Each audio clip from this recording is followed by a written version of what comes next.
सजना जदुआरे। तीज व्रत है आज मेरा सजना जदुआरे।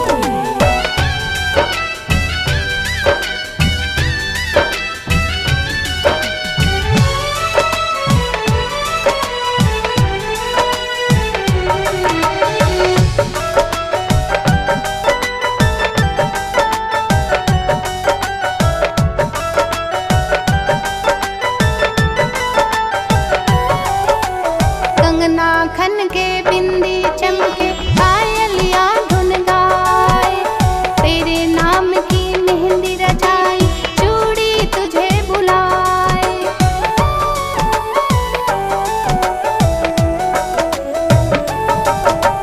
कंगना खन के बिंदी चमके पायलिया धुन गाए, तेरे नाम की मेहंदी रचाई चूड़ी तुझे बुलाए।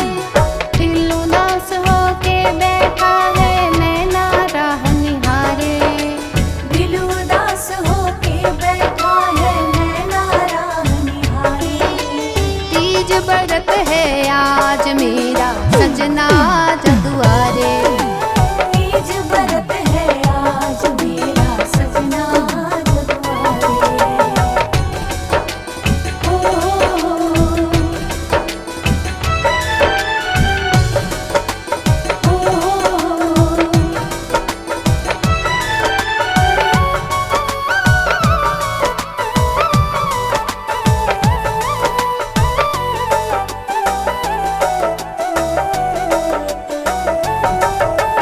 शिव पार्वती जैसी अपनी प्यारी सी है जोड़ी, दो पतंग हम आसमां के एक है अपनी डोरी।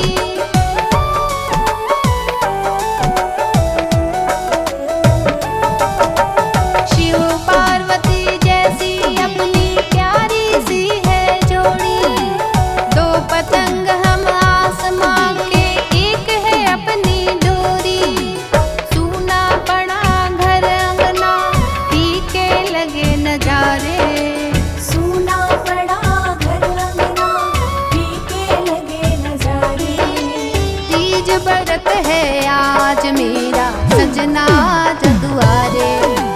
तीज व्रत है आज मेरा सजना जदुआरे। करके 16 सिंगार में बैठी दिल ये तुझे पुकारे, करके 16 सिंगार में बैठी दिल ये तुझे पुकारे।